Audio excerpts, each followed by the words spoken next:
அஸ்ஸலாமு அலைக்கும் வரஹ்மத்துல்லாஹி வபரகாத்துஹு. அல்லாஹின் அடியான் பேசுகின்றேன். நம் முஸ்லிம் சமூகத்தின் அளிக்கப்படக்கூடிய கரைகள் யார் தெரியுமா? அவர்கள்தான் போதை வஸ்துக்கு அடிமையானவர்கள். இந்த போதை வஸ்தை 3 வகையாக பிரிக்கலாம். முதல் கட்டமாக வயோதிபர்களும், இரண்டாவது கட்டமாக நடுத்தர திருமணம் முடித்தவர்களும், மூன்றாவது கட்டமாக வாலிபர்களும். முதலாவது வயோதிபர்களை பார்ப்போம். வயோதிபர்கள் தலை நிறைத்தவர்கள்.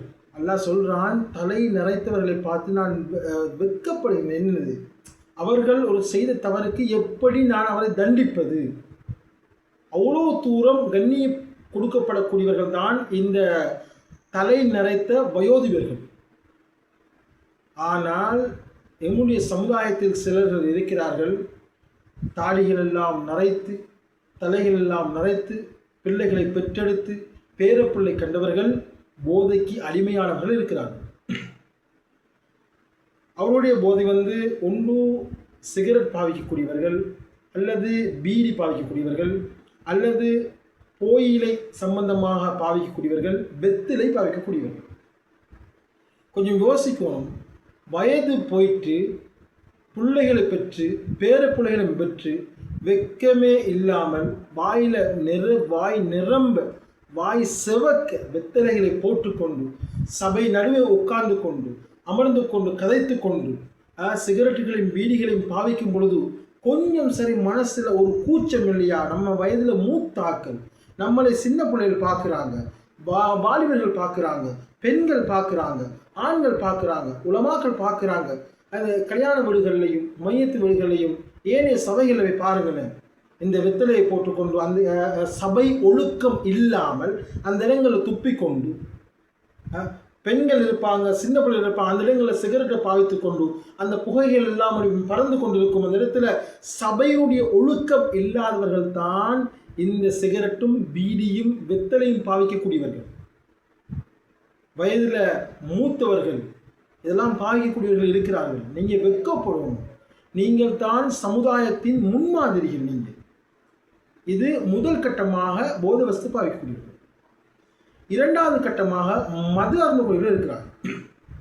இது திருமணம் முடித்து ஒரு அளவு 40-45 வயசு உள்ளவர்களும் அவர்களும் சிகரெட் பீடி பாவிக்கக்கூடியவர்கள் இருக்கிறாங்க, வெத்தலை போடக்கூடியவர்கள் இருக்கிறாங்க, மது அருந்தக்கூடியவர்கள் இருக்கிறாங்க. ஒரு விஷயத்தை நல்லா யோசிங்க. நீங்கள் சப்பக்கூடிய வெத்திலை போயில தெரியுமா? அது வெத்திலையும் போயிலையும் கிடையாது, உங்களுடைய பிள்ளைகளுடைய சதைகள். உங்களோட பிள்ளைகளுடைய சதைகளை கடித்து துப்புவதை போன்றுதான் வெத்தலையும் போயிலையும் பாவிக்கக்கூடியவர்கள். நீங்கள் கடித்து துப்புறது சிகப்பாக வழிகிறதே, அது வெத்தலையின் கரை கிடையாது, உங்களோட பிள்ளைகளுடைய சதைகளின் இரத்தங்கள். நீங்கள் சிகரெட்டை இழுத்து புகையாக விடுகிறீர்களே, அது ஒவ்வொரு பிள்ளைகளுடைய உங்களுடைய பிள்ளைகளுடைய மூச்சு, உங்களுடைய பிள்ளைகளுடைய மூச்சுகளை உறிஞ்சித்தான் நீங்கள் புகையாக விடுகிறீங்க. நீங்கள் குடிக்கக்கூடிய சாராயம் தெரியுமா? மது.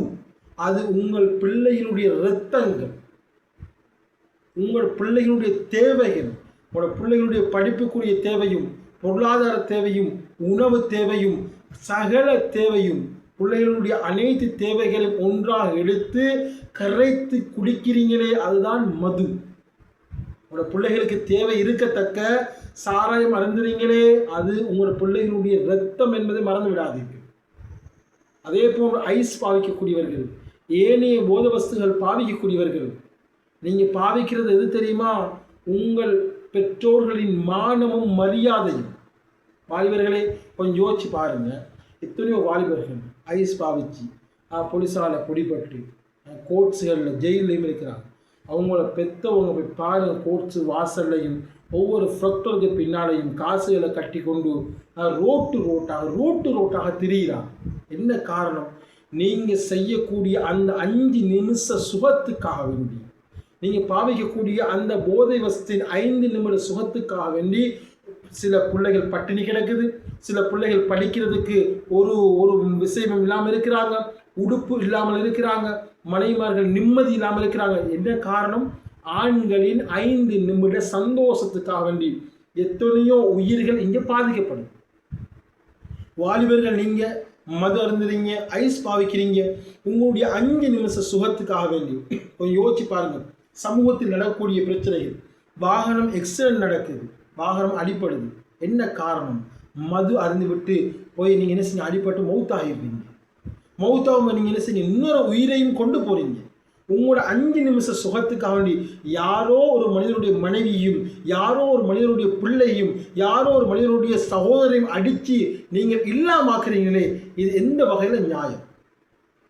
இன்னைக்கு பாருங்க, களவு நடக்குது, கொலை நடக்குது, உம்மாவை கொள்றாங்க, மனைவியை கொள்றாங்க, பிள்ளைகளை கொள்றாங்க. இவ்வளோ பிரச்சனையும் நடக்கிறதுக்கு என்ன காரணம்? என்ன காரணம்? இந்த மது, இந்த போதை வஸ்து. போதை வஸ்து காசு இல்லாதனால தான் களவெடுக்க தோணுகிறது. போதை வஸ்துக்கு காசு இல்லாதனால தான் இன்னொருவரிடமிருந்து பறிக்க தோணுகிறது. ஆக வாலிபர்களே, சமூகமே, இந்த போதை வஸ்துக்கு அடிமைப்பட்டவர்களே, அல்லாஹ்வுக்காக அதிலிருந்து வெளியில் வாங்க. இந்த போதை வஸ்தால் நீங்கள் சமூகத்தில் பார்த்துருப்பீங்க, உம்மாவை துஷ்பிரியம் செய்தவர்கள் எத்தனையோ பேர் இருக்கிறார்கள். சகோதரியை துஷ்பிரியம் செய்தவர்கள் எத்தனையோ பேர் இருக்கிறார்கள். 5 வயசு 2 வயசு குழந்தைகளை துஷ்பிரியம் செய்தவர்கள் எத்தனையோ பேர் இருக்கிறார்கள். இதுக்கெல்லாம் என்ன காரணம்? உங்களுடைய மதியை மயக்கிய இந்த போதை வஸ்து தான். கொஞ்சம் யோசிச்சு பாருங்க. உங்களை பெற்றெடுத்த தாயை துஷ்பிரியம் செய்யறன்னு சொன்னால் நீங்கள் எவ்வளோ மோசமான மிருகமாக இருப்பீர்கள். உங்களுடைய சகோதரியை நீங்கள் அந்த அநியாயம் செய்யணும்னால் நீங்கள் எவ்வளோ மோசமான மிருகமாக இருப்பீர்கள். சின்ன பச்சிலம் குழந்தைகளை துஷ்பிரியம் செய்வது என்ன காரணம்? 5 நிமிட சுகம், போதையுடைய சுகத்துக்காக வேண்டி தெரியாத நிலைமையில் துஷ்பிரியம் செய்ய நீங்கள் எவ்வளோ பெரிய ஒரு மிருகமாக இருப்பீர்கள். அதனால் வாலிபர்களே, வயோதிபர்களே, ஆண்களே, போதை வஸ்து பாவிக்கக்கூடியவர்களே, அல்லாஹ்வுக்காக வேண்டி இந்த பழக்கத்திலிருந்து வெளியில் வாங்க. அந்த பழக்கம் மிக மோசமான பழக்கம். இந்த பழக்கத்தால் வரக்கூடிய சமுதாயம் சீரழிஞ்சிடும். அதனால் இன்ஷா அல்லாஹ் இந்த வீடியோ பார்க்கக்கூடிய போதை வஸ்து சம்பந்தமாக வீடியோக்கள் நாங்கள் போட்டிருக்கிறோம். இந்த வீடியோக்கள் பார்க்கக்கூடிய சமூகம் இதிலிருந்து முழுமையாக நீங்கள் விடைபெறும் என்று நாங்கள் கூறி விடைபெறுகிறோம். அஸ்ஸலாமு அலைக்கும் வரஹ்மத்துல்லாஹி வபரகாத்துஹு.